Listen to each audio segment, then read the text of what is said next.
I'm not going to go into too much detail with the individual candidates because we want to give them the opportunity to speak on what their topic is going to be and what they're going to be running on. So first of all, I'm going to be introducing Brian O'Boyle, where they live in Smarter Constituency. Okay, thanks very much. Yeah, so one of the overarching themes of the campaign is that Europe has enormous potential, but as it's currently set up, it often frustrates that potential, and I'm going to look at that around the climate crisis. So, if you think about the potential, one of the really impressive things is that over the last 30 years, international collaboration amongst thousands of scientists have really shown the danger of the perils we're in. We can't really say with any seriousness that we don't know about the climate crisis. So the climate crisis is very real, and we know and we understand it better now than we ever did.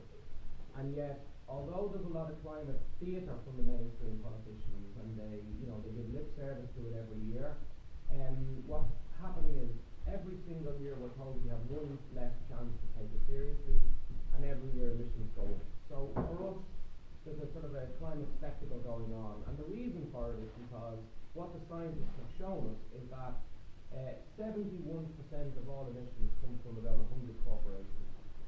And if you drill in a bit more, a third of all emissions come from just 20 global corporations. And those 20 global corporations are so embedded in the logic of capitalism that we are left with, as I say, governments that sit on their hands, that protect the interests of big business, and then that try to sort of pretend they're doing something serious by either blaming individual people and saying you have to watch your own carbon footprint, or by taxing people.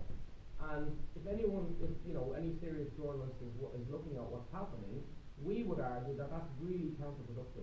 I'm talking to small farmers in my campaign, for example, and a lot of them are being alienated by the constant sense that they're being asked to shoulder the burden. So they can see that the big corporations, the big agri firms, the big airline industry, the oil and gas companies, they're really not being asked to pay very much.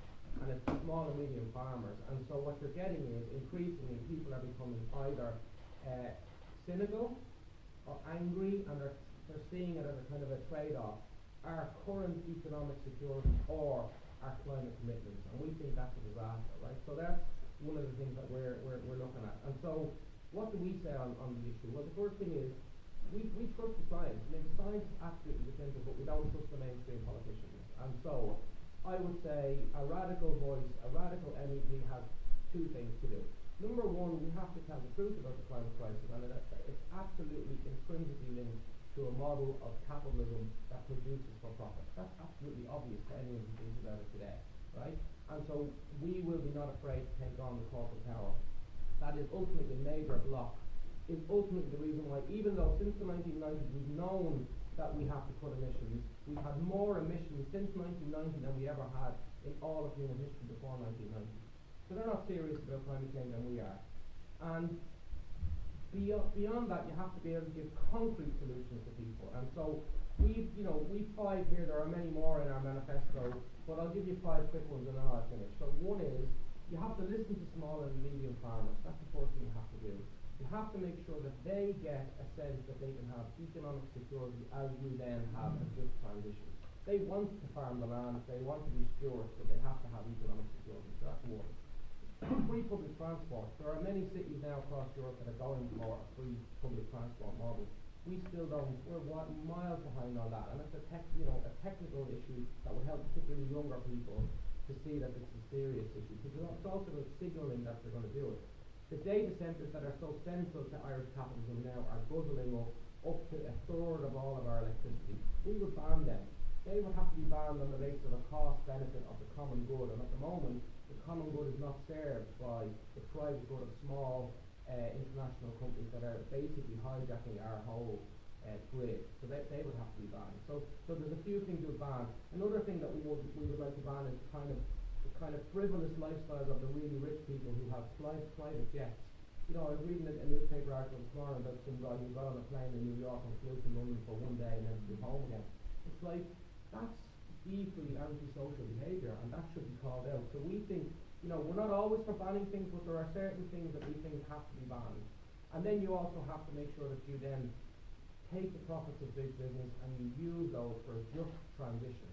And so Europe is where you can do that. Europe is the centre of what's possible. You can't do any of those things really effectively in one country. So we're pro-Europe, but we need a radical change in Europe, and that's one of the big things we want to get across in the campaign.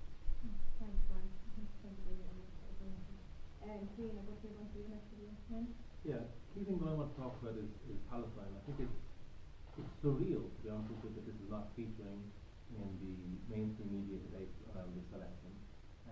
The reality is that there is a genocide taking place on the doorstep of Europe right now, with using European arms, using European money to murder, maim and kill ordinary Palestinians.